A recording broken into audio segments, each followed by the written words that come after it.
Hey, everybody. Welcome to the Player's Sake episode 310. I'm your host, Justin DeSimone, joined as always by my co host, Montrell Rice. Montrell, how are you doing this week? Oh, I'm making it. It's The real, slow week. yeah, the real cold has showed up, man, in Texas, dude. Like these temps are fucking nuts, huh? Yeah, it actually snowed by my house, so Oh, I got a really? lot. Yeah, I Nice. got like an inch of snow by my house. Okay. It's all gone now. Well, yeah, it's gonna be 75 in like 2 days, so that's just typical North Texas.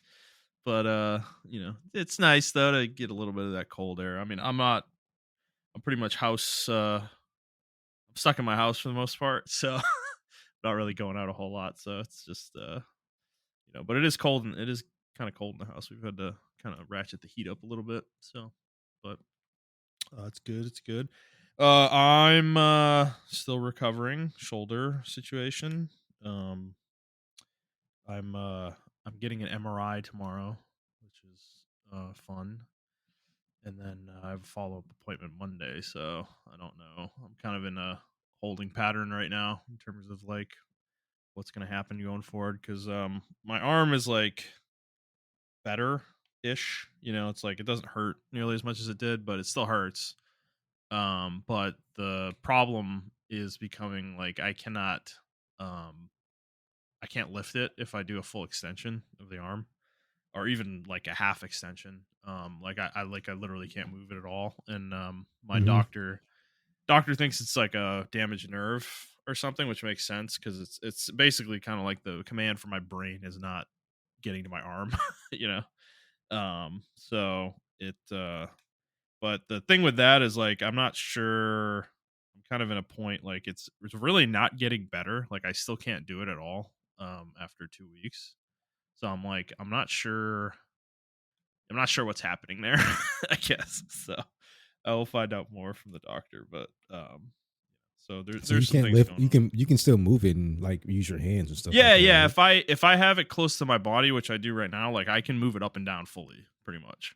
It's Okay. the second I move it away from my body though, I cannot lift it. Like I can't. Like it just won't happen. Like it literally. Like I will try to make it happen and it won't. Like my arm just won't move. So Wow. um, Okay. So yeah, it's kind of weird. Like I said, the pain is like manageable now. It's kind of at like a 3, I would say, out of 10, for the most part. But sleeping is still kind of annoying though. Like man, at night, like if I get in certain positions, it just the pain ratchets up. So still dealing with that too. So this is unfortunately it's like kind of a long term thing. Like I think I'm gonna be in this state for at least a couple months probably. So which like I said, I've never gone through this before, this kind of thing, so this is new territory for me, but is what it is. I mean, I can still game for the most part, so I guess that's a positive certainly. Yeah. But it's like, dude, as much as I love being a homebody, like I am a homebody, what I don't like is when I'm forced to stay in my house. Like I don't really have a Yeah. choice. hmm I'm pretty much tied to Amanda if I want to go anywhere. It's like she has to drive me. Oh yeah, because you can't drive with I one can't. Yeah, arm. I So can't yeah. drive. Yeah, so it's like, so yeah, it's um trying to keep myself from going too stir crazy, but I am going to Jet's gonna host some board games this weekend, so I am gonna go to that. So that'll be nice. To Okay. get out of the house, and I'm not hosting, so I don't have to worry about anything, which is nice. I'll just be a passenger for once. So yeah, but yeah, so that's kind of where I'm at right now. I mean, I've actually been gaming a lot, but it's just mostly been World of Warcraft. So I'll get into that in a bit, but yeah, I can't really do a whole lot else. Lifting stuff is a no go. I can't. Like if I can lift it with one arm, I can do it obviously with my right arm, but like it's anything heavy I can't do right now. So yeah. But, anything else going on in your life? Same old, uh, same old. yeah. Went to the doctor. They said I gotta still take the pill I'm taking for Mm-hmm. another month. Yeah. Yeah. Um, After that, They're gonna give me some kind of scanoscopy or whatever the fuck. They're gonna Yeah. they're gonna go on both ends. I'm gonna get DP, not DP. What's it? What is it? No, what's the other one? Fuck. Double penetrated? Oh No, no, boy. no, no, no, Oh man, no. what doctor are you going to, buddy? Holy shit. Spit roast. That's the one. Yeah, Okay. yeah. So, DP. nah, not DP, Oh my but god. spit roast. So they gotta have to stick a tube down my throat. Uh-huh. To see what's Oh going on in my Jesus esophagus, and then they Christ. gotta Oh, stick a tube up my butt. that sounds And fucking miserable. Like, are you awake for this procedure? Or yes, I am likely oh awake no, for it. I'm so sorry, dude. So That they're not sounds gonna do it at the same time, obviously. fucking I'm just horrible. joking. Imagine. Yeah, imagine at the same time. You should fucking. Well, you know, to be fair, as ridiculous as it sounds, some people probably would prefer it. It's just like get it all done at once, you know. Yeah. Let's get it all done at the same time because that means less misery, you know. Yeah. Overall, it's like yeah. Jesus. I mean, I have been feeling better. I still can't eat like the trash I want to eat, so I think that's going to be a permanent. Yeah, I think that's going to be a permanent thing. So I'm already like trying to adjust my life for it. That sucks. But yeah, he just said like, you know, we're going to check just to make sure there isn't any like kind of cancers or anything or anything like that. What I think it is just like maybe some kind of ulcer or something like that, because it just all of a sudden came on, and then it just like got really painful at one point. So yeah, I'm just hoping like they do that, and then if they gotta do surgery on me, they do the surgery, and then or whatever the case may be, we just get it over with like that. Because I do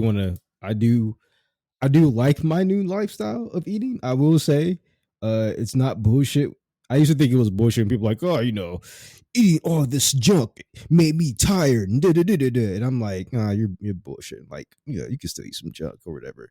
But it is true. Like I've been eating like more healthier. I cut the fat, or I cut the greasy foods, the candy, the big thing was soda. I cut soda completely out. Like caffeine, I haven't consumed caffeine in forever, and I had more energy than I ever had in my entire fucking life. Like, not even joking with you. So that is the good thing, but damn, I'm just tired of drinking water. You know, all I drink is like water and like apple juice. Yeah, that's like always, dude. I've cut soda before too, honestly, but the issue always comes around. The longest I've ever lasted is like 3 months doing it, which is a longer period of time than you would think, actually. Like, but the issue always comes around where, eventually you get to a point where it's like, I just want a tasty beverage of some kind. You know, and unfortunately in the world we live in, everything that is tasty that is a liquid probably has some sort of sugar in it, you know, or fucking caffeine. So it's like, you know, you're basically like, you're either on the other side of the line or you're not, you know. And it's like it fucking because I'm kind of with you. Like, dude, I've had periods in my life where I will like I said, I've cut soda because you get to a point where you're drinking it, and you're like, God, this shit is disgusting. Why am I drinking this? You know, so you drop it, you know, and then eventually, you know, you fall back into the habit because you want something tasty. You know, you try to replace it with something maybe, but it's not like better for you necessarily. Exactly, and that's what I try to do. I try to replace it with like I've been drinking a lot of water. I drink a lot of water, but I put the little caffeinated Neo stuff in there. Yeah. So I put that in there. But like he thinks it's just like really bad acid reflux, and it may have caused like maybe some kind of like damage in my esophagus from all the acid reflux. So I think that's what it is as well. I've always had like some kind of gas issues and stuff of that nature, but I just chopped it up to like my body just being my body or whatever. But yeah, I think he just finally caught up with me and everything. So I'm only drinking water. He said maybe I can have a cheat day like every once in a while. So I've dedicated like once a day or once every 2 weeks. I will like kind of binge out. So like 2 weeks ago, I did binge out a little bit, and I paid for it the next day though. I was like, this. I'm never doing this shit again. So the next time I do it, I'm just gonna go a little bit light, just like have like maybe one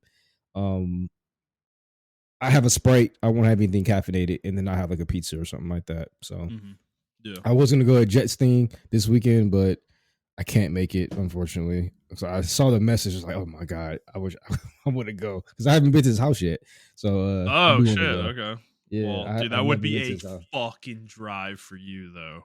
I would It say. would. Yeah, he's Okay. dude. He's 20 or 30 minutes away from me, like Oh west. shit. Yeah, Okay. like Yeah. yeah, no, yeah. He's far for you, and even Tyler actually, but it's all right. We'll catch you on the next one. It's all good. But yeah, Yeah. man, I don't know. Like we're fucking You're old, man. You're old as fuck. all of us, yeah. No, because I mean, I don't know the exact situation, but Andy had a situation as well recently. Really? Oh shit. Yeah. So like, dude, yeah, we're all just kind of going through it right now. It's like, I mean, I will say mine is more like self-inflicted, you know, like it's not Yeah. my, you know, it's not like an internal thing necessarily, but I tripped myself down the fucking stairs. So, it is technically my fault, but it is an old man thing though. At the same time, it's like, because I've never done it. I've never had an injury like that before in my life. Like I've never broken a bone or anything. So, which technically I didn't. I mean, I guess I did technically break it. There is a little fracture on the shoulder, but you know, I haven't like broken an arm or anything like that before. So, I've Yeah. been pretty fortunate. I've been like super fortunate in my life, to be honest with you. But man, like having this is the issue though, is like going through this stuff and like having to go back to work. Fucking sucks, bro. Like, ugh. It's just like that week off was so great. Like it was beautiful for me. It really like it helped me focus on recovery and just like kind of chilling and not putting too much stress on myself. But yeah, now I've been back to work this week and it's fine. You know, it's not like you know, it's Yeah. not horrible or anything, but I'm still like Well, in pain, dealing with issues. It's just, you know, it's like I'm not a full I will. capacity. I will say one thing that I think we all do. Um, Maybe except for Jet, I think he handles stress pretty well. We all are like pretty stressed, get stressed out, and maybe Andy. I think Andy handles it, but I think he hides it really well. Me and you definitely can get stressed out like really fast. Yeah. Um, Yeah. but I did buy me like a little fucking cheapo, uh, like companion watch or whatever, like a Android watch or just a a watch or whatever, for my phone, and it has like the basic functions where you can check my email and everything like that. It's not an Apple Watch, but it's just I really just bought it for the heart monitor thing because I really wanted to like check my. I thought like I said, I thought I was having a heart attack. That's how bad the acid reflux is or Yeah. whatever. Yeah. Um, but like yeah, I, that also can be triggered off by stress as well, the acid reflux and stuff. So I had bought a heart monitor, or I did buy that just to monitor my heart. I test my I take my check my blood pressure almost every day, just to make sure. But I don't know. I think this past November when I was like super fucking stressed, I think that took a toll on my body. Yeah. To even where the point my wife was like, "You're breaking out in hives like every fucking day. Like you're stressed the fuck out." Jesus. Well, I think our issue, me and you, we're very similar in this way. Like we dwell on our stress. We're not the type we're not the types who like get stressed out. Like I actually don't think we necessarily get stressed out easily, but when we do get stressed out, we really like dwell on it, sit on it, like sit in it, you know, and like don't Yeah, let it go yeah. for long periods of time, and that makes it worse generally speaking, which so yeah, like Jet's more of a deflector. He's more of like a I'm gonna push that over here and like not look at it type of stress person. Which is, I Yeah, mean, we all deal with it in different ways, right? I'm not yeah, criticizing. exactly. Yeah, yeah, And Andy, I think Andy's more of a like he probably feels it, but he doesn't express it to people generally. yeah, I don't think yeah. so. But yeah, so it's fucking psychoanalyzing it, all of us, um No, I mean you it's know pretty accurate. Like, yeah, I yeah, don't know. but I think ever since that one weekend, like I've been having a lot of issues ever since November. When I was like super stressed out, I've had a lot of issues. So I even told my job like, "Hey, I know you guys are trying to prepare me for like some kind of role that's coming up, but I need you guys to take like 3 steps back because I will literally kill myself. And it's not like I was like, I'm not trying to say I'll literally kill myself. But I'm like the stress that's coming down from this, from the job or whatever, is just stressful because, it's such a fast paced, such a slow but fast paced environment, construction and being IT and just doing it. Like they don't need anything. They don't need anything for months. And then everything's there and you got to do it. And it's like, it's the $1 billion job site. We need to do this. We need to do it now. And you're just like shaking and stuff like that because you just want everything to go right. Like for instance, I'm sorry, I know this is a video game podcast. This is why we play video games so I can de-stress. Exactly. But it was one weekend though. After I came back, or this was actually like maybe a couple of weekends ago, before all this health issues and stuff like that. I called my dad. I pulled over. It was like 6 o'clock in the morning. I pulled over and I called my dad like shaking. I was like, because I think I told you all about this before. Where like my cable vendor didn't come through. They were like, "Oh, we scheduled for this day, we canceled for that day because somebody else called in and they needed the appointment. And they thought it was me." And I was just like, "Dude, you just canceled on like one of my biggest projects. I need you to come today." So yeah, I was like really shooken up by it or whatever. But I talked to him, and then we went through it. He pushed me through again. But yeah, I don't know. It was yeah.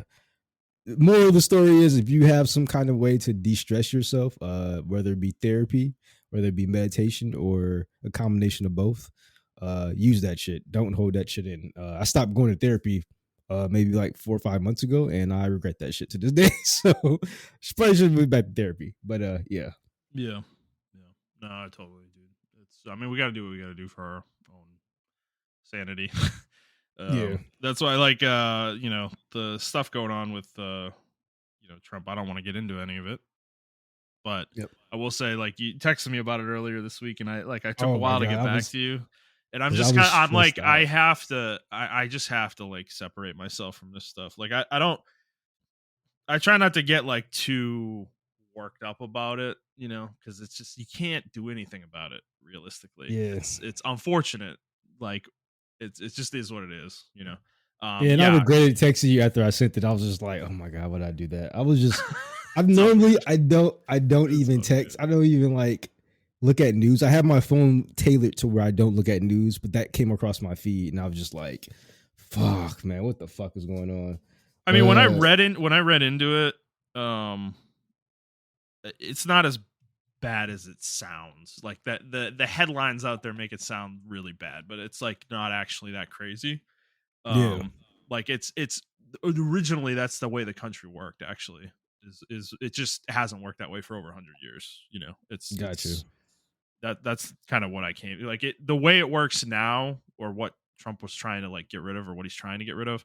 It's worked that way since like the 1880s or so, 1880s, 1890s. Okay. Like so it's just been a long standing thing, but and it when I read deeper into it, it's not a Trump thing. It actually sounds like this is something that the conservative movement has wanted for a long time and have been trying to make happen. So so when you put it in that lens, it becomes more of a political ideology versus like Trump's trying to take the country over type thing. It's like so that's where it like, I'm like, you get level headed about it at that point where it's like, okay, all right.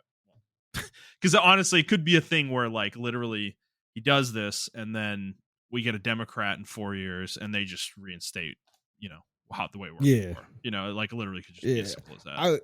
I'll be honest with you. Like I said, I've been ignoring all that shit. The only reason I paid attention to it because it came across my feed. Then my mom texted me. My mom's like a bit of a drama queen. She doesn't really text me about all this stuff. But she texted me. She's like, Trump's going to put us back in slavery. I'm like, what are you talking about? Like, he's not going to put us back in slavery. Holy shit. Yeah, that's too much, dude. That's too much. Yeah, no, that's the type of hyperbole that's like gets me stressed out. It's like, it's not actually that bad. Like, I know you feel threatened. And obviously I'm a white person saying this, so it's like but it's like we got to take a step back and just understand the landscape of things a little bit. It's like, so I don't know, but Anyways, let's move on. I don't want to dwell on all that stuff too much. I'm sure we confused people enough already because we're not even talking about what actually he did. But anyways, okay. So welcome to the video game podcast, everybody. This is the Player's Take. If you haven't been here before, this is a video game podcast. Absolutely, we're gonna get into video games really soon. If you haven't been here before, this is our weekly show where we talk about video games, video game news, and other topics pertaining to video games. Which, to be fair, Trump is doing things that do affect video games with the tariffs. That is true. That is true. To be fair, so there's some tangential connection there. We post at 6 a.m. Central Time on Fridays on Apple Podcasts, Spotify, Stitcher, YouTube, and your favorite podcast app of choice. And if you'd like to send us questions, you can do so on Twitter at The Player's Take, or you can send us an email to theplayerstake01@gmail.com. All right, Montrell, let's actually get into the video games now. Talk about what we've been playing. I can go ahead and go first because mine's pretty simple. It's really the same stuff I've been playing for a while. I'm kind of in I'm not going to say a rut, but I'm in a place of comfort right now. Especially with this recovery going on. And I'm okay with where I am. I don't really want to leave it at the moment. So it's mostly been World of Warcraft on the Turtle WoW server. And honestly, this has been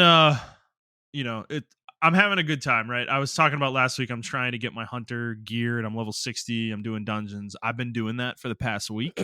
But I will tell you that I am starting to hit a point of frustration a little bit with this because I am hitting a luck rut that is just so severely annoying that I'm starting to get kind of pissed off with it. And this is the classic experience. Anybody who's played classic WoW knows that this is kind of how the game works. You drop chances for certain things are really low, and you just got to keep running it until it drops, and it may never fucking drop. That's just the way the game works. There are no mechanics to fix drop rates or help you with anything like that. So I got to a point where I was so frustrated that I started writing it down. I wrote some data down on the dungeons I'm running and what has been happening to me. So lower Blackrock Spire. There's lower and upper Blackrock Spire. Lower Blackrock Spire is a kind of a lower 50 dungeon that kind of eventually hits 58, 59, 60 that at the end of the dungeon, at the end of the run. The final boss drops the Hunter shoulders, the Beaststalker shoulders, and I need them. I don't need the shoulders specifically to wear, but I need them to complete the dungeon set upgrade quest line. You need a copy of every single piece of gear in order to finish the whole quest line and get the whole set upgraded. So I've been running this. I've run it 5 times, and the shoulders have a 14% drop rate off the final boss. Overlord Wormthalak, I think is his name. 5 times. I haven't seen it once. Okay, that's fine. That's actually not too bad. 14% is 1 in 7 generally. So it's not completely out of the realm of probability. But this is the one. This one is not as bad. It feels bad, but it's actually not too horrible. I've been running Stratholme Undead side where you kill Baron Rivendare, the Death Knight, at the end of the run. I've done this 24 times. And the pants, so he's one of the bosses where all the set pants drop off him. So there's 9 of them. They all have an 11% drop chance. They're equal chance of dropping anytime you run them. So the pants I need have an 11% drop rate. I've run it 24 times, and I've only seen the pants drop twice. So this is out of probability, but not 100% really yet. So 11% is 1 in 9.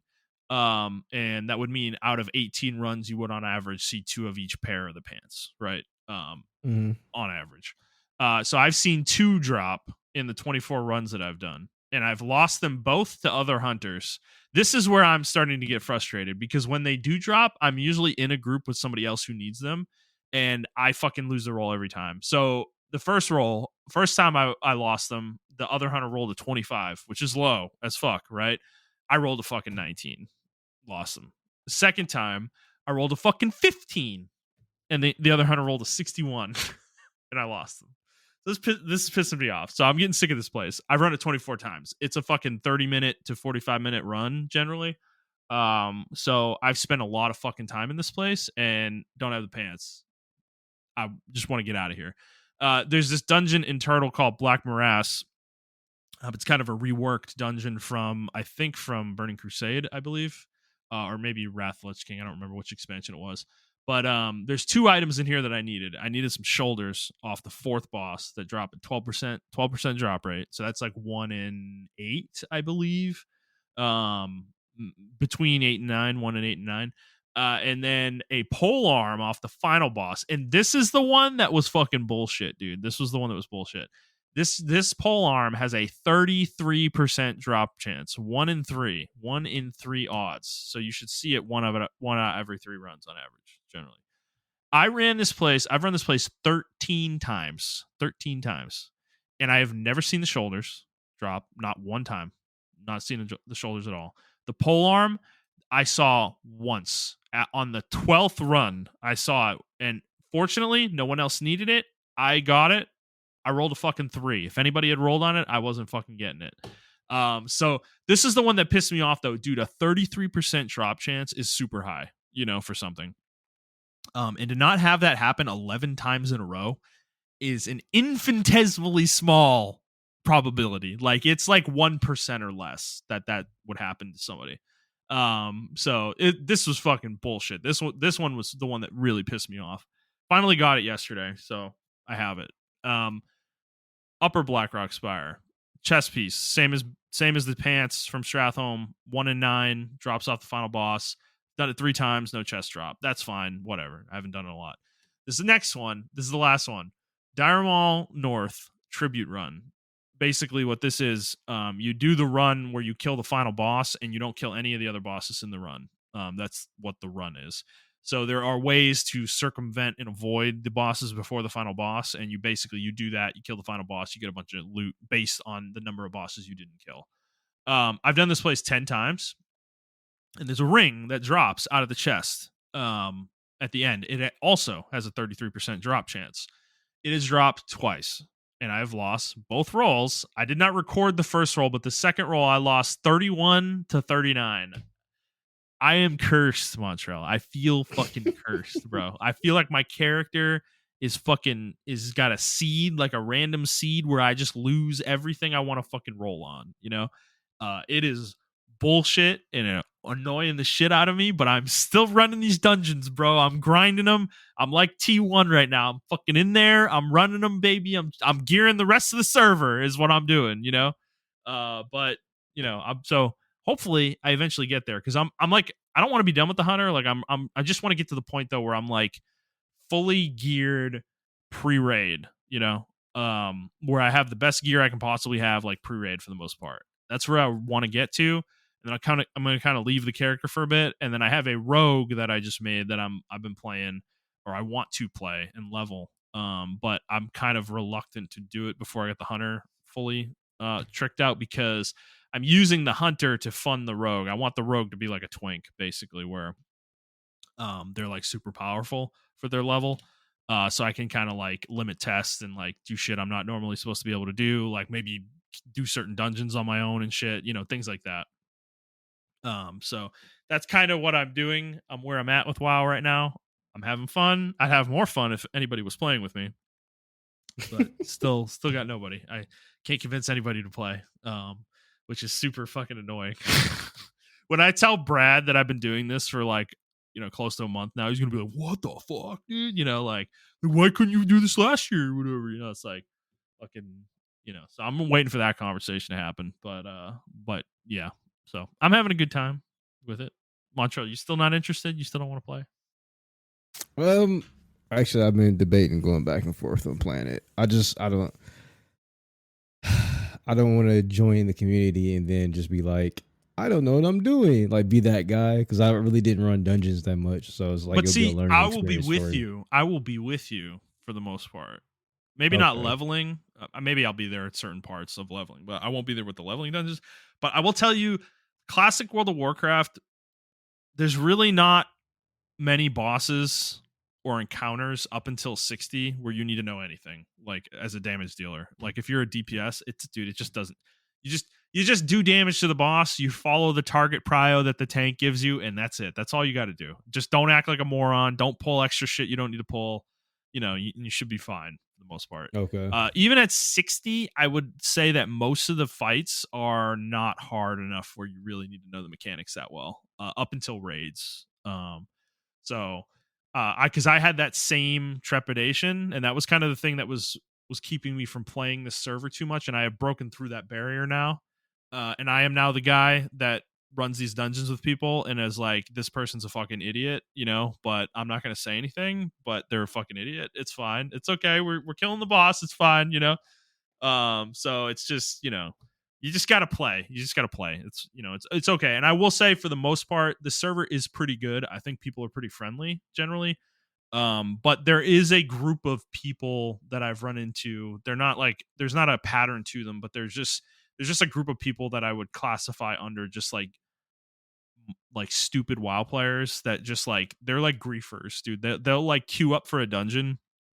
These are the type of people that literally, they queue up for a dungeon and they will accept the dungeon invite, so it makes the group, and we're all in the group, and we'll start flying, and then they'll just go offline, and they won't come back. Like I don't know what they're doing, I don't know why they queue up, accept the dungeon queue, join the group, and then they just leave. And like they're like literally griefing us, because at that point we have to go back into the queue, and some of these dungeons people aren't running very often, so when you get a group together for them, you're like, oh fuck yeah, you're super happy about it. But when this shit happens, it's just like super irritating.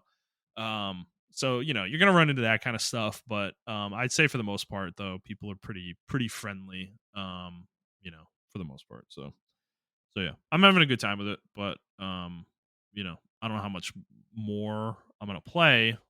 Like, because we got Monster Hunter coming up next week, and I do actually want to play that. But so I'll probably still be playing this to some degree, but I'm not sure like how deep it'll be. But so yeah, playing that. Wuthering Waves, not much to say there. Just really doing the daily stuff. Actually, I will say one thing on this game. I hit a break point last week. I was playing over the weekend, and I hit a break point with this game where I'm just like, I don't care about the story anymore, dude. I'm just like, people are like, oh man, chapter 2 or act 2 is so much better than act 1, and oh my god, I love the story now. And it's like, I'm playing act 2 and I'm like, yeah, it's better, but it's like Genshin better. It's like like the story is good if you want to sit through it, and if you want to sit through hours of dialogue that feels pointless, eventually you get to a nugget or two that is kind of cool and interesting. And I'm just like, I enjoyed this game a lot more when I was just pressing L1 and skipping all the cutscenes. Like, this is way more fun when I'm not paying attention to the story at all. So that's kind of what I've decided. I'm done with this game, dude. I don't care about the story. I don't care about the characters. I'm just here for the pure like gameplay. That's it. So that's kind of where I'm at with Wuthering Waves, and that's okay. That's not a problem. I'm not usually that kind of person with games. I really try to give storytellers their time of day, to like really like tell me their story. But I don't know what it is about this game. I just can't. I don't care. I just like, it's not interesting. It's just not that interesting. I don't care. I just want to play the fucking game. I don't want to sit in a cutscene for 30 fucking minutes while all these characters are literally repeating things. Like, they're saying things they already said in a different way, in the same conversation. It's just so fucking annoying. Genshin does this shit. It's like they over explain everything. They fucking treat the player like they're a goddamn moron, and it's like, I just want to get to the point where I kill the cool bosses, like that's what I want to get to, Unfortunately, a lot of games do that nowadays. Dude, for real. They handhold the it's all good. Sorry, that's my alarm. I gotta do arm exercises, so I have an alarm every like 3 hours. Okay, gotcha. Yeah, they handhold the character or the player as far as story wise. I don't know where it comes from, but it's annoying. And I thought maybe like it was just like, maybe my ADHD is acting up, and I just fucking hate this shit. I just want to play the game. Yeah, it's like, no. Yeah. I think no, it's an epidemic, dude. It feels like an epidemic right now in games. Like, it really does. And I feel like Genshin unlocked something for the game industry where it's like, oh my god, okay, so we can just like bloat our dialogue and we can keep players playing longer, like we can make our engagement numbers go up by bloating our dialogue, and it's like, fucking get to the fucking point already. What is the point of this conversation? Okay. Stop talking about Phoebe's fucking hat, like I don't give a shit, so it's just shit like that, it's like fucking I don't know. Because yeah, they'll give you like a fucking you'll show up to an area, right? And there's like a crisis going on, right? Some entity is like, getting out of control and is going to like kill everybody and like destroy this town or something.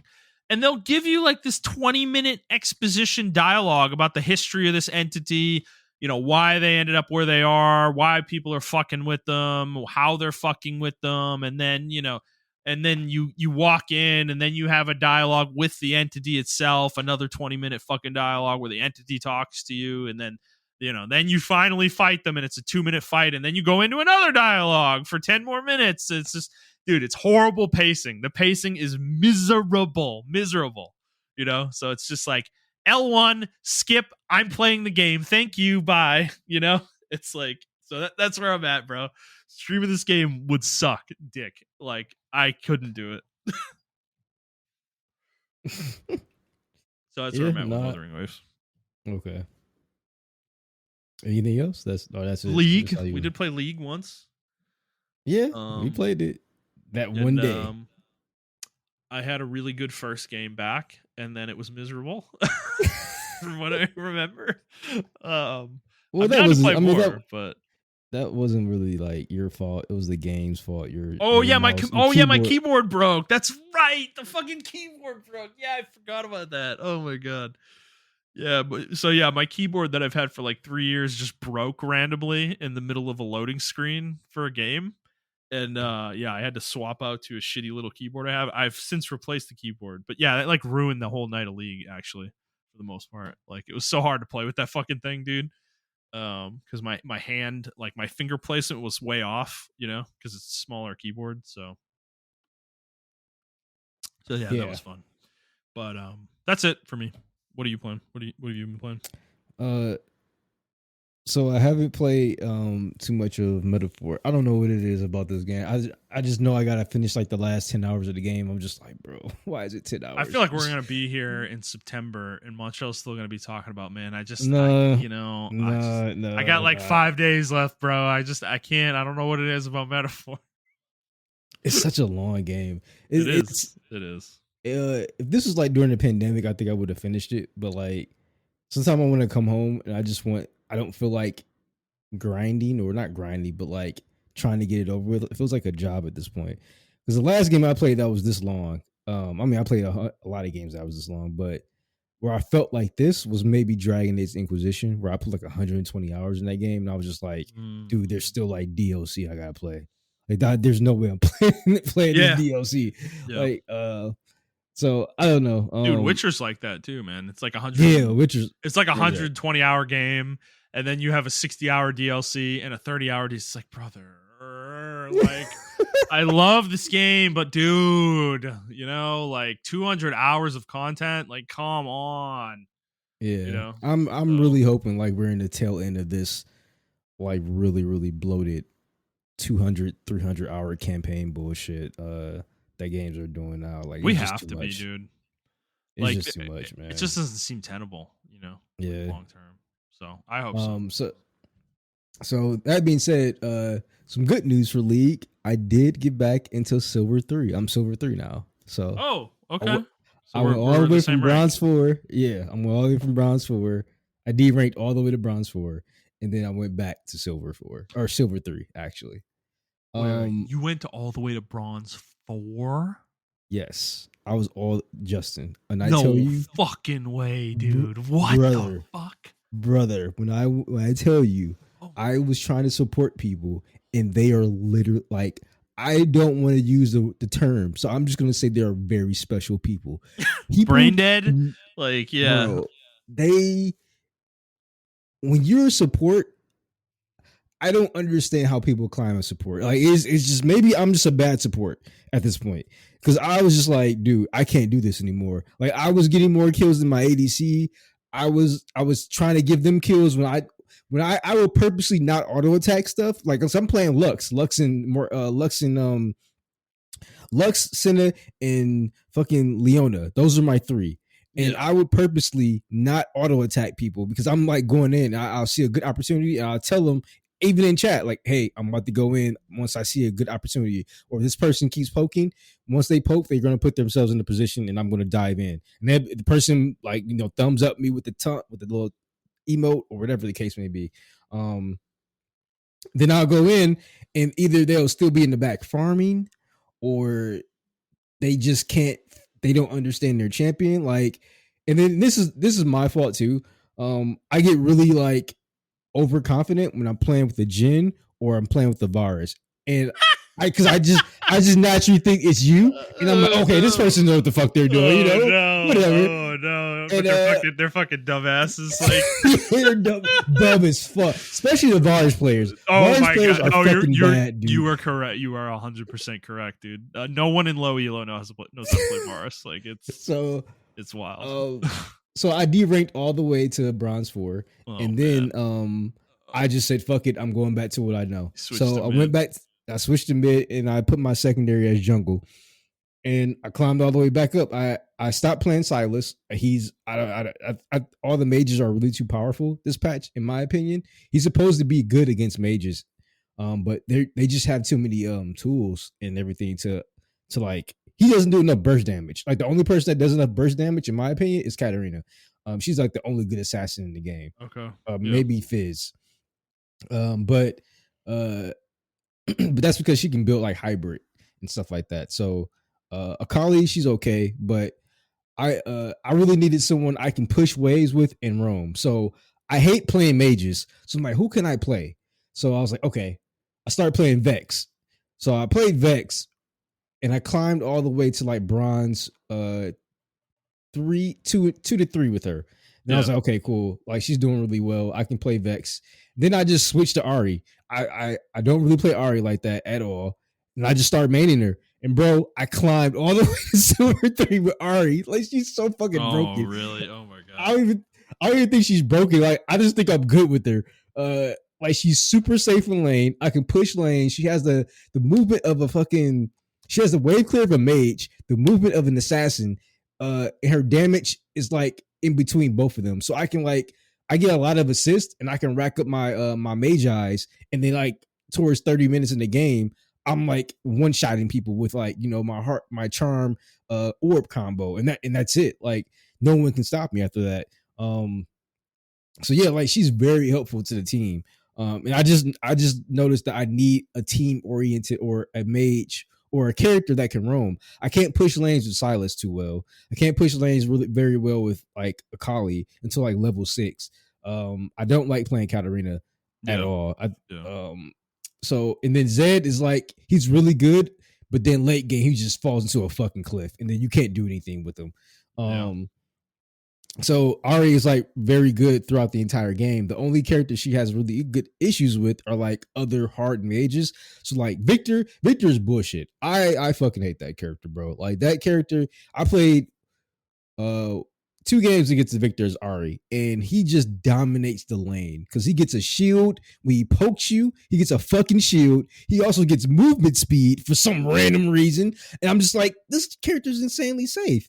Him and Mel are like insanely safe, but I think I can still handle Mel. Mel is she's very, the people who play her are not very good at the game. Much like Garen players, like they're just not good at the game. They don't need to be though. Exactly. But once you know how to exploit them, then it's just it becomes easy to exploit a Mel player or whatever. Well, so do you still feel like the shield needs to be changed, or? I feel like her passive needs to be changed. I think I know how to play around her shield. I know how to bait her shield out now. So once she drops the shield, she's pretty much useless. It's her trading patterns that I find highly obnoxious. Yes, her shield is very annoying because when you're in a team fight, you're not really thinking about it, and then it's just too much to focus on. So that's what I think the problem is with Mel. I understand like, oh, well, this is why you're not high elo, but it's just like when I'm in a team fight or whatever, right? Or you're in a team fight, say like you're laning and you haven't dealt like the ADCs or the support haven't dealt with the Mel or a lane. I have, so I understand her how that particular player plays now within this last 20 minutes or whatever.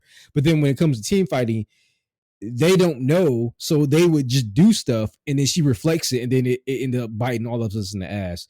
On top of that, even if she messes up her reflect, she still has her Q, which is super long range and super fast. And once we're in team fighting, she's auto attacking us, applying stacks, R's us, and alts us, and then we're dead. I just think her passive is way too good. Also, I don't like her in lane because I think at 25% health for minions, no matter regardless of health, she automatically executes them with her auto. So she's super safe in lane to farm with. Mm-hmm. She can poke, she can obviously deflect, and she can CC. I just think her trading patterns are very annoying to go against, and that's why she has a high ban rate. Her win rate is not good. It's just her ban rate is high because she's super fucking annoying to play with. No one wants to play with that. No one wants to deal with that shit. I think it's the same for Garen. Even though Garen, I think, is like a 53% win rate or some shit. They were going to nerf him, but then they decided not to nerf him, which I don't know why. He's fucking disgusting. Or whatever. Well, Montrell, we found that Garen in lane is actually very, very, very balanced right now. You know, you just need to build the right against him, and it'll be fine. That's the bullshit they were saying about Garen. Garen's fucking busted. Even other like Garen. Garen's just busted, bro. Yeah. Like I thought I was alone, but when they took his name off the patch notes, Reddit went into like a frenzy. They were like, "Where's Garen at? Like, where's Garen?" So yeah, it's not just me. I'm glad it's not just me. The champion is way too safe. He can deal ADC levels of damage, run away like a fucking assassin, and then come back in like a fucking tank. He's tanky as Dr. Mundo or something. Yeah, it's fucking crazy how he can do everything. And then on top of that, once he runs away, his regen. But if you leave him alone for like 5 seconds, his regen is he's already half his health again, or his health is already up already. So I just think the champion is fucking stupid, dude. Yeah. But yeah, besides that though, I mean, I've lowered my game count to I was like as soon as I told myself once I got into silver, I'm gonna lower my gameplay count. So now I'm only playing like 3 games a day, and I stopped. But I was playing like 6 or 7 games. I was grinding. Jesus, yeah, dude. I was grinding, bro, just to get out of bronze. Bronze is one of the worst elos. I mean, besides iron players, like bronze is like, bro. I even got chat restricted. Yeah, but the thing is with the thing is with iron that we are so much better than the people in iron that it's easy to just carry the game and win. You know. But when you get to bronze, unfortunately, there's enough people in there that are good enough that like you can't generally just carry the game and win by yourself, you know? Well, they self-sabotage themselves. Yeah, bronze player, dude. I mean, dude, okay. Tyler once went back to League for literally a week, and he's just like, I'm done, dude. Like, I can't. He's literally said that he's not going back to League full time. Like, he said he's not doing it. And the reason is that he said that League players are just like broken humans. Like his time away has shown him the light that basically like League players are just like broken. Like they're miserable. They literally want to be miserable, you know? Like they will join a game, die once, and start flaming whoever the fuck they can. And it happens at all elos. It's not a bronze thing or a silver thing. It was happening at his elo, which is like diamond or fucking high emerald or whatever. You know, it's just like, dude, it does not matter. League players, and he is totally right about this. League players are miserable. Like they are, man. Like that's why I don't interact. I got chat restricted because I did say something crazy to a guy, but like I didn't say nothing. I was playing support. Yeah. I didn't say nothing the entire fucking game, and me and my ADC were like getting shitted on in lane. So we only died like twice between the both of us. So like maybe once or twice. I died once and my ADC died once. But we were getting pushed up in lane, and then like I was trying to call for my jungler to help us. Like I'm like, hey, they were pushed up, you know, come help us, whatever. And then we had a fucking Viego mid. First of all, that character, every time he's on the fucking field, he triggers the fuck out of me. I hate that character. I don't know what it is about Viego. I just do not like that character. I don't like the way he looks. I don't like the way he sounds. I don't like none of his animations. I just think he's the dumbest looking character ever. The simple fact that he's the Rune King that we've been hyped up for the last 10 years. We finally see who he is, and it's this little fucking twink motherfucker. Like He just irritates the fuck out of me. So he was playing mid lane, and then he said something to me like, he just said something, and I just went off on him, and then I got chat restricted. I got banned, not banned, but I got chat restricted for 7 days. I couldn't type in any of the chats for 7 days. I had to play and win 3 norms games before I can go back into ranked. Oh, so I did God. That. Yeah. Oh, no. Yeah, bro, it was bad. It was bad. Oh man. It was bad. And I was like, it has to be this season. Like, this is the worst season. Like, these last 2 seasons have been the worst seasons of League for me. I have never got that. I have never been chat restricted before. Yeah. At all. Yeah. I've never been like banned from ranked for 3 games at all. Yeah. Never. And I'm just like, what the fuck is going on? So even after I got chat restricted, I muted everything. And I just play in silence now. Like I don't play with I play with some pings on. Then when pings start getting obnoxious, automatically just mute them. I just mute them. Yep, yeah. 100%. Oh no, dude. It's bad when Tyler won. This man was forged in the fires of League chat. Tyler 1 is done with this shit. Like that's how it's fucking bad, dude. He is mainlining Warcraft 3 right now. Like that's where he's at, bro. And dude, so it's like Leagues, I don't know, dude. I just like, we get mad at people when we play League, but we internalize it. Like we say it to each other in our Discord chat. We don't put it in the game chat, generally speaking. Exactly. Yeah. Usually. These people, man, they just cannot control themselves, bro. Like they are just out of control. Like they just want to go off on somebody, Like it makes me think that they're like unstable individuals and they want to just like murder somebody, but they can't. So they go in League, and they fucking just flame everybody they play with, to get that energy out. It's crazy. And this is my last thing I'll say about League. Once again, like the epidemic of fucking junglers, man. I just don't know. After playing jungle, because I secondary jungle, in every game I played jungle, I've only lost like 1 game as jungle.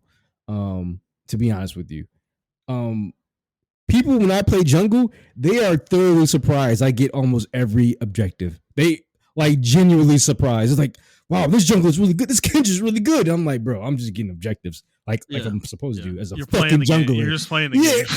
Yeah. No, I mean, dude, do you think? Okay, so we talked about this a couple years ago. It was like 2 seasons ago, I think. You were talking about their dumbing down of jungle or whatever that they did. Do you think, and that junglers didn't want to play anymore because they had dumbed down the role so much? They have now since layered many more mechanics onto jungle in terms of like void grubs, pushing Baron back. Now they have Otacon. You got the fucking flowers and all this shit that you got to deal with now. And then you have the feats now. Do you think they have like, they did all this too fast to the point that junglers gave up? Like the players that were jungling a couple years ago got used to how simple jungle was, and now that it's not as simple as it used to be, they've like left the role because they can't handle it or don't want to deal with it. Yeah, I mean, I think there are a lot of disgruntled junglers like myself. If I go on a Reddit sometime, I do see junglers or old junglers who are like, hey, I came back, I don't want to play jungle anymore, what's a role I can play? And people say go mid lane, because that's similar to jungling, or go support because you can roam and stuff like that. Which is why I gravitated towards those 2 roles as I did, because as a jungler, you're naturally doing both the mid laner and the support's job just in your own role. You're supporting other people. And yeah, I feel the same way. Like when I'm jungling, I mean, I'm so like, at least in silver, bronze and silver, and maybe even gold. Gold is where you start to meet people like me who have the mindset of like, I know where to go now, or whatever. But like in bronze and silver, people don't understand what jungle is. So a lot of junglers are just autofilled because people don't want to play the role. Like you said, they dumbed down the role, and then they brought it back up to a fruition to where you need to know. Like, it's not an overpowered role. It's just you need to know how to manage the role as far as when they get objectives. Okay, I can't get the dragon right now. I can get grubs, though. They don't junglers don't know how to respond to other sides of the map. There have been plenty of times where I just gave up dragon. I'm like, okay, fuck it, I'm going straight to grubs because I know they're at dragon or whatever the case may be. Right. And I've come back from games like I'll be 0-2 or something like that, and I'm like, all right, I'm just gonna go. I know my limitations as my character for Kindred. Like usually if they pick like a Jax, a Pantheon, a Lee Sin, or a Master Yi, I don't interact with the other jungler because I'm gonna lose those battles. So I focus objectives and counter ganking. A lot of junglers don't in that elo don't focus on that type of mindset. They don't come in with a plan. They don't except for like maybe like I said, like the high skilled junglers that are like climbing through trying to get to their elo or whatever the case may be, which you can tell. But I think the biggest caveat is, or the biggest thing, I don't know if it's caveat or whatever, but I don't think that role should be autofilled. I think I would gladly wait 3 minutes for a jungle main in my queue. Yeah. Every time someone says, "Hey, I main mid lane, I'm autofill jungle," I automatically switch with them. Like I don't even question it. I'm like, all right, cool, switch with me. And then we end up winning the game because that person's actually good at mid lane and I'm good at jungling or whatever. So it's like if I'm support and someone's like, "Hey, I don't jungle, I do support," I'm like, all right, cool. Here, take my role or whatever the case may be. It's not a role that should be autofilled at all. That should be like one of the least autofilled roles in the entire game. You can probably get that in top lane. Top lane is very punishing to people who do not know how to play top lane because you have to really know how to know your champions or whatever. But yeah, I think Otacon, I think the grubs, I think the feats, I think all that shit is very stressful. It's manageable to do, but like yeah, for the last 2 seasons though, Jungles has been on autopilot. I mean, even Salty said he came back. He's like, man, I'm struggling. Like, just the new objectives. He can't do the old way he was doing with jungling, like where he'll give up 2 objectives. Totally different. Timings are totally different now. Yeah. So he can't do the old ways of jungling anymore. So it's like, well, because you also sorry, go ahead. No, I was just they want that urgency back for jungling. Yeah. Not only did they do that, they gave urgency back to the jungle, but they also beefed up a lot of the objectives. So I need my laners to help me. So like me ganking and then getting you ahead is me saying like, okay, I got you ahead. I need you to roam with me to get dragon or grubs or rift or whatever the case. I can't do this alone. I can sneak it alone, but it's really risky when I try to sneak jungle or whatever, or I try to sneak objectives or whatever. So it's actually a bigger strain on the whole map because laners have to know, especially like actually every lane has to know when they're pushed in, like when to look for roaming opportunities with your jungler and everything of that nature. So I just think I like the layer mechanics of the feats. I just think for lower elos, man, it's just not a good mechanic, man. That mechanic is literally designed for like mid elo to high elo. Lower elos, they just don't understand the importance of the feats and roaming and timer and backing in lane and when not to back and when to back and all that shit like that. Like it's just so much more stuff matters because you're even like the minions, they buff the minions moving speed. So even you backing, you have to learn that in mid lane. So like if you get a really bad mid laner who doesn't understand how to crash waves and then back or their recall timers, like they can lose their entire lane and lose the first turret because of that shit. Like it's crazy how much those 3 feats test your game knowledge as a elite player, and I think a lot of people are suffering because of that, in my opinion. But I didn't mean to cut you off. Oh no, you're good. All right. I think we talked about League enough today. Let's. What else are you playing? You got Helldivers 2 on your IC. I've just been playing Helldivers 2. They unlocked a lot more stuff. There's new faction, obviously. Each faction came with a whole bunch of new enemies. There are a whole bunch of new fucking acquisitions to get for like new weapons and armor and stuff like that. So I think it's a good time to come back to Helldivers. I did play a couple games with Brad and Hunter, which are really fun. and I'm playing solo because the community still is genuinely pretty good, and helpful. So yeah, that's it. Okay, and that's it. You're not playing anything else. Yep. That's it. All right, fair enough. Okay, well then let's get into the news, Montrell. We don't have a ton of news this week, but a couple items from Shuhei Yoshida. We talked about him leaving PlayStation last month, and he has been doing the interview rounds now that he is no longer a part of Sony. And there's been a lot of interesting little tidbits coming out of him that he's kind of talking about. He's not revealing like super confidential information, but he is talking about stuff that he was a part of. And one of the things, so he confirmed something that we have long thought here on the show that happened several years ago. That in a interview with GamesBeat slash VentureBeat, he confirmed that Jim Ryan basically gave him an ultimatum that he had to step down as the head of Worldwide Studios or leave the company. And basically they were gonna, like, he had to take the indie role that he eventually took, or they were gonna let him go, basically. So he ended up taking the indie role, did that for 5 years, and then ended up stepping down, and leaving Sony. But so that confirms something that I think we've long thought here, and it kind of confirms the theory I had about the power struggle at Sony that happened in the late like PS4 generation, with kind of a lot of the old heads at Sony, like Sean Layden, Shuhei, some of those guys, and Jim Ryan, who eventually took over as CEO of Sony. And yeah, I mean, I don't know. What do you make of this, Montreal? Is this like, does this paint Jim Ryan for you in any way? Does this kind of change the way you feel about him, or it actually confirms how I feel about him. Yeah.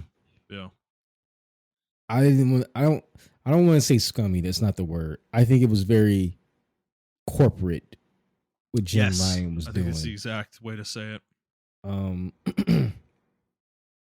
And yeah, I didn't like it at all. I didn't like the way he was pushing Shuhei. Is it Shuhei? Shuhei. I'm gonna call him Yoshida. I'm calling him Yoshida. Shu. Just call him Shu. Yeah, I'm gonna call him Yoshida. Yoshida. Okay. Yoshida-san. See, that's I didn't like the way he was pushing him out. Yeah. And Sean as well. I didn't like the way they were getting pushed out.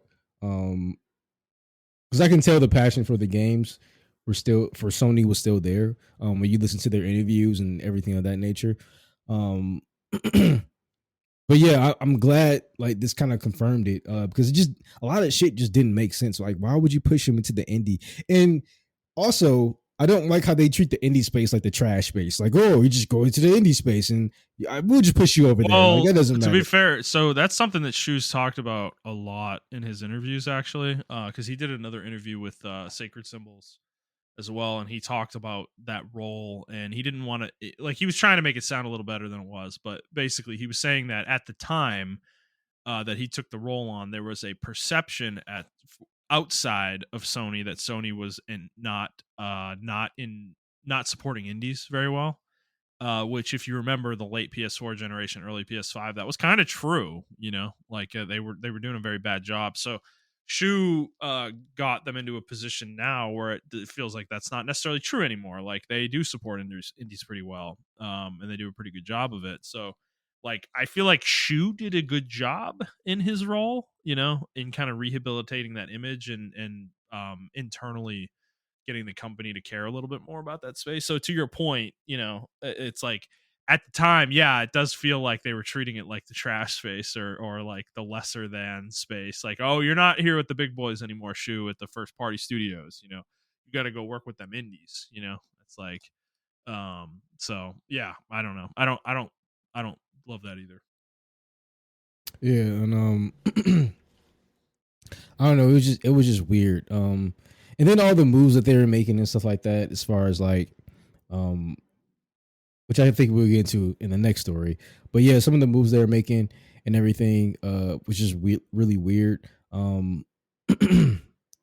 And I don't know, yeah, it doesn't paint Jim Ryan like, oh, he's scummy or whatever, but it does paint him as very. I look at him like an EA executive now, like a EA CEO or whatever, Yeah. And I think he is the reason why me and you, I wouldn't say everyone else looks at Sony this way, but me and you look at Sony in a certain way. I look at them as the PS2 going into the PS3 generation. That's what I look at them as now. Where they just can't be touched, or they feel like they can't be touched right now. And unfortunately, the way things are going right now, it seems to be that way. But he really accelerated that arrogance with them, if that makes any sense. As far as corporate wise, and they started making very corporate decisions, and this is why we start getting like live action stuff and all this other stuff, and that I really wasn't in agreement with, and everything of that nature. So yeah, that's my 2 cents. I don't know how you feel. Yeah, I mean, I think yeah, because there was somebody else who said that caught me with this too, is that he said that Jim came in as CEO and wanted to make his own team of younger people, and that is the epitome of corporate. That shit happens all the fucking time in corporate, in the corporate world, where somebody would come in, a leader comes in, and they will install all their people into places, and they might not, some people they'll fire, some existing people they'll fire, but some people they'll just kind of shove into a corner and hope they leave. And I think it's just weird because this is the thing. Jim Ryan was at Sony for just as long as like Shu and Sean. Like he worked there for a long time, dude, in the marketing department. So it's such a weird, it's weird that he treated people that he was coworkers with like this, and kind of shoved them out. I find that odd, but he was clearly was trying to make some kind of name for himself and set some sort of legacy up, I think. And clearly, I mean, I'm going to be honest. I think, like we were talking about this in text, like I think he is not going to be looked at very fondly in the future, like far into the future, like 10 years from now. Like I don't think people are going to look at the Jim Ryan era very positively. The only thing I can say is that the PS5's launch was very successful. And it was successful during a global pandemic where shipping was very difficult, and fulfilling getting your supply chain to be smooth was very difficult for many companies. Sony did a very, very good job of making sure the PlayStation 5 was available consistently. There were periods, obviously, where it was sold out. It was hard to get. You had to F5 fucking Target and shit, for it. But still, it wasn't like it was not around for 6 months. There'd be a few weeks of a period where you couldn't find it anywhere, and then there'd be some stock that would come. There'd be some stock that would come, and it would happen every few weeks. So they were very good about that, and I think that is definitely a credit to Jim Ryan in that regard. For But sure, yep, the I the agree the with that. mismanagement of the first party though is going to be such a huge stain on his legacy that I don't think he's going to be looked fondly of, because we're at the point now with this generation that I think the PS5 generation is going to be one of the weakest lineups of games for Sony's first party specifically since like PS2. Um, PS3 and PS4 were extremely strong, and that was during Shuhei's leadership and Sean Layden's leadership Yep. period.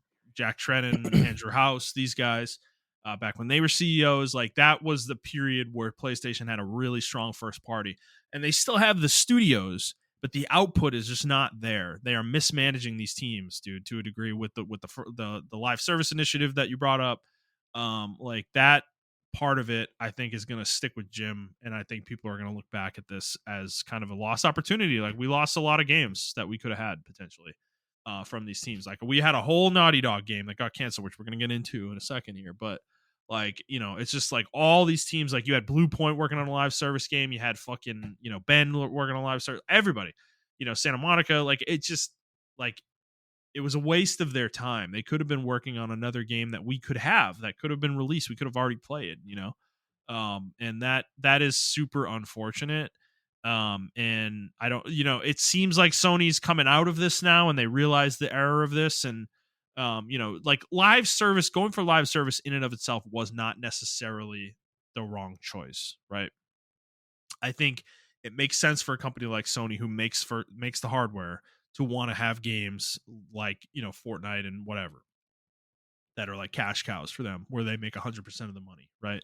But the volume of it in the studios that they allowed to pursue these games is where the question comes, to me. Is like you're gonna look at Naughty Dog and say, yeah, make a live service game, and you're not really thinking it through clearly. So yeah, let's get into the next part because I'm bringing this up multiple times now. So Shu also confirmed basically the not the rumor, but literally what Naughty Dog's statement said back when they canceled The Last of Us Online, that Bungie came in, evaluated the game, and said, this looks great. However, you guys need to understand that you need to put your whole ass into this when this game comes out, and you need to be able to have post-launch content, and you need to continue to support the game after the game comes out. And dude, when I read this story, I was like, I cannot believe this is actually true. Like, this seems completely insane that no one in any part of the leadership of Naughty Dog, Sony, anybody involved with this, nobody said like, hey guys, this is how live service games work. Like, we should be prepared for post-launch. They just started making this game, and like they just thought it was going to come out, and that was the end of it. Like, I don't understand how that happened in a studio this strong and this, like, that makes games this well. I can't I don't know, I can't fathom how that happens, dude. Because I mean, it's like common sense. Like, you and I, we don't make games for a living, but like, bro, we know the industry though. It's like, if you're gonna make a live service game, yeah, of course you have to support it after launch. Like, what the fuck, you know? I just find that strange, and the other part about this that still annoys me is like, okay, once you understood this from Bungie, couldn't you have like pivoted and like been like, okay, well, we need to maybe what we do is, instead of dedicating the entirety of Naughty Dog, we spin off a small team from Naughty Dog and then hire up on that team during the development of this game and get them prepared for post-launch content, and like they learn how to make a pipeline that fits within the game's framework, like, why couldn't you have done that or pivoted to that, and I guess the other aspect, one more thing too on this is like, sorry, I just have a lot of thoughts on this. It's like, Bungie coming in, and this is the entity that makes you have this epiphany on this when their own game is failing, and they're literally the only reason they're even a company right now is because Sony purchased them. Is like, come on, dude. Like, well, I think you got to remember too, when this game was coming out, Bungie was at their peak destiny at that point. If that makes any sense. They weren't though. This was during First Light, wasn't it? Or not First Light. What the fuck's the one that's like the neon fucking, is that First Light? No, that's not First Light. I know which one you're talking about though. Yeah, this was that expansion, wasn't it? Like, that was this period where people. Well, you got to think during the development though, right? It probably was like maybe a year or two before that when they were, yeah, I guess. I don't know. I don't. Me personally, I wouldn't. I'm pretty sure the studio heads at Naughty Dog fought.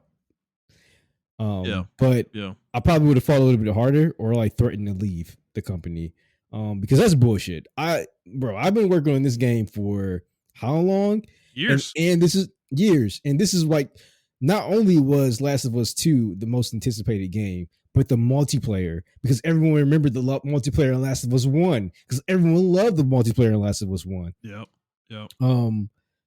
And for you to cancel that is like crazy to me. Not figuring out a way to make it work is what my issue is. Maybe I can give you that you made this game and you didn't realize how much support it was going to take post-launch. I can give you that, but like, okay, figure it out though. Figure out how to make this work. Like, this game could have been huge, man. I don't understand. Like, yeah, sure, Naughty Dog has high standards, but dude, like, there are developers out there that you could probably train up, They canceled it because of Naughty Dog though. I mean, not Naughty Dog, but because of Bungie. Yeah. And then like you said, Bungie's struggling right now. I don't know. The whole thing is just weird. I mean, would you say that Concord was happening under his umbrella as well? Is that a fair assessment or no? Who, Shu or Jim Ryan? Jim Ryan. Well, so Shu did confirm also that he signed the deal with Probably Monsters that started Firewalk and got them started on working on Concord, but that was very early on. Like this is like 2018 or 2017, even I think, or something like that. So yes, the vast majority of the game's development happened under Jim Ryan for Concord. So yeah, I in my opinion, I think that's a big issue because what do you mean after the game wasn't even released before you left the company? I don't know. It's just a lot of stuff that's weird. And then like we said, he had you remember we even covered a story that Jim Ryan had this whole live service game initiative that he wanted to push and everything of that nature. Yeah. And that was a colossal flop in my opinion. I mean, we're maybe getting like 2 or 3 games out that initiative. Maybe, I mean, we got maybe. Like we got Helldivers too. Like that was a huge success, but like wasn't Marathon supposed to come out from that initiative and then some other games? They're still working on that. Yeah. I'm pretty sure Concord was one of those games as well. And I don't know, it's just weird. He took a really, really big suit route with this. And you touched on something earlier too, where you said like, he worked with these people for years and everything like that. The funny thing about like corporate stuff like that, I mean, you see it in politics too. When people get into a position, they have this like or hidden rather, not but this hidden like resentment sometime, or even like this hidden ambition to where they would do anything once they get the keys to the to the truck. Once they get the keys to power, they would just do anything. And I think this is one of those things like, I work with them, but I can make way better decisions. It's one of those people who's like, you ever see like one of those animators was like, is that one guy who's like, I can do way better than the main character. I can do it. I can do better. I can do better, to the point where either one, he becomes really evil and like turns against the main character, or he finally gets that position and then he can't handle what the main character was doing. Like some people I think of as like Vegeta, right? Like Vegeta took a back seat because like once he got to that position of power, like he couldn't handle it, like he couldn't finish or whatever the case may be. Only Kakarot could do it, and I feel like that's kind of what happened with Jim Ryan. Like he saw Sean Layton and he saw Yoshida like in those positions of power, and he thought like, I can make this company way more money. I can do way more stuff within them. They're too focused on the games, and it's like, maybe that was the point, because they actually love video games. Not to say that he doesn't love video games. I think he loves video games as well. But I think the ambition of the corporate ladder came before the actual like funness of the video games. And this is not just a Jim Ryan thing. I think this is like all across the industry. I actually think I'm one of the rare people. I think you are like this too, where we know a lot of these CEOs love video games. A lot of these some of these executives, they love video games. They just love the money more. Like unfortunately, they just love the shareholders, or they're holding themselves accountable to the shareholders and stuff like that. So they have to do what they have to do. Not to give them any excuse. I'm not saying that. I'm just saying I know some of these people who are in the higher tiers do love video games. But unfortunately they just make really bad decisions as far as like to appease the shareholders and stuff of that nature. And I think this is one of those things. And I think maybe he was getting pressure from the board. Maybe the board was just like, hey man, like, what are you going to do with these two guys? We can get more money. Look at what they're doing over there. We don't know. Right.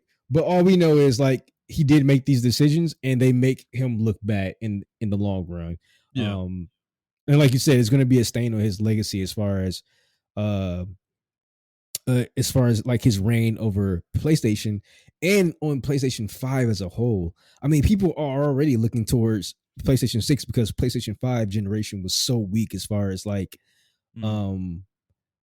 it was like a perfect first parties as far as first parties, and it was just like a perfect storm of stuff, right? Like we had the pandemic, video game budgets inflated to beyond unreasonable expectations, and yeah, like I just think it was just a little bit too much. A little bit too much was happening at one time for Sony, and now we're seeing like the consequences of that, unfortunately. Yeah. Yep, I agree. All right, let's move on. Final story this week is Rooster Teeth. So we talked about Rooster Teeth last year.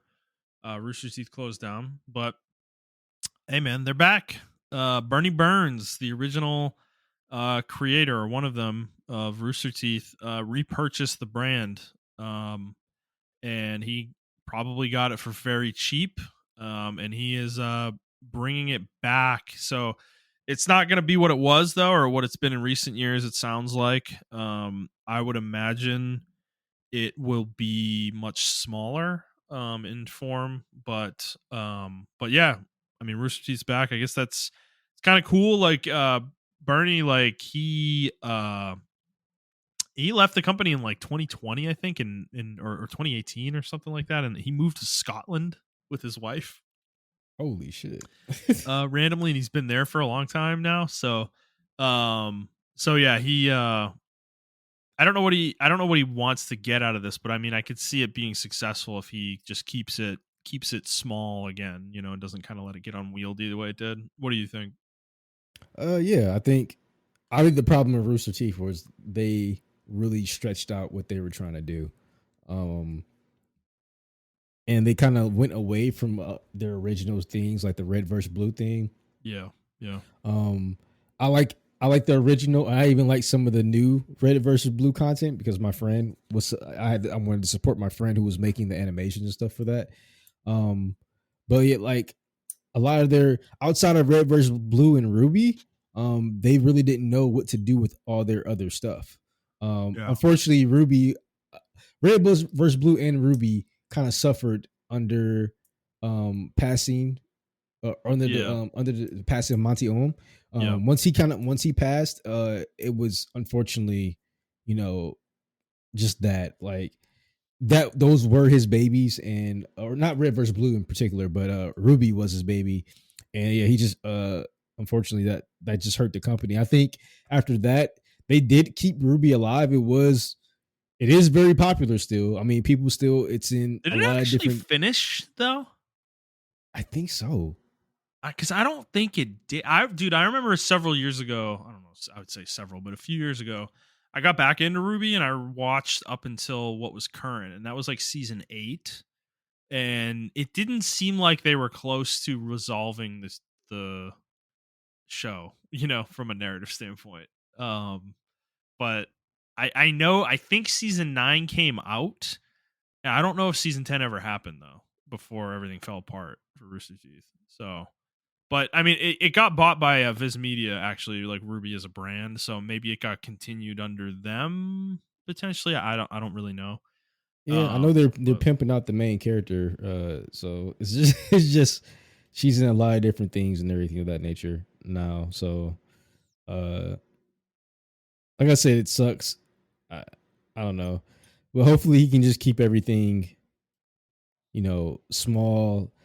I mean, I know the days of like, you remember that site like College, or not site, but channel like College Humor. Yeah, like, I used to put them in like the same like stratosphere as Rooster Teeth rather. Yeah. It was those small channels that got millions of views because they had high production. They had very quote unquote millennial comedy. Yeah, for sure. And yeah, unfortunately, like I think that doesn't work anymore. So it's interesting to see what he's gonna do because I watched some of the old College Humor stuff still holds up, but I don't know about Rooster Teeth because that was kind of birthed in Halo from like people just doing game chat, And like it was like, oh, we can make a fucking skit out of this or whatever. So what would you do that with Helldivers? Like, I mean, you could do that. You can do that with like games like Helldivers or Space Marine or something like that nature. You can make those skits up, and everything of that nature. It just it just has to be small scale, in my opinion. Yeah. Me personally, I don't really know all the other stuff like Laser Team and Laser Team 2 and Strangerhood. I'd never heard of none of this stuff before. So it's just gonna be interesting to see what happens with it. Yeah.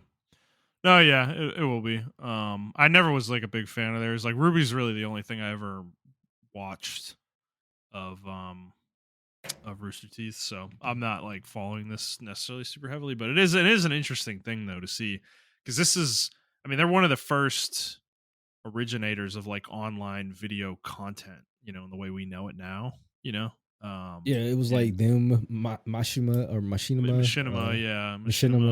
and like a few others, and it's like to see their arc where they got huge, they probably got too big, and then they eventually like flamed out and kind of petered out and died, and then to see the original owner kind of come back and like raise them from the ashes almost, it's like, what does that look like? We haven't really seen this before, in this space, so this is kind of a new branch, I guess, of like the evolution of online media. I'm curious about it from that perspective, really. So yeah, we'll see on that. But all right, well, Charles, that's all we got today. Is there anything else you want to talk about before we head out? Nope, that's it. All right, guys. Well, if you like this episode, please like the show, review the show, and subscribe to the show on whatever feed you're listening to it on. And please subscribe to us on YouTube. If you would like to interact with the show on Twitter, you can do so at The Players Take, where you can send us questions. You can also send questions to theplayerstake01@gmail.com, and we will answer those on the show. All right, and then that'll be it for us, guys. We hope you enjoyed this episode. We will see you next week.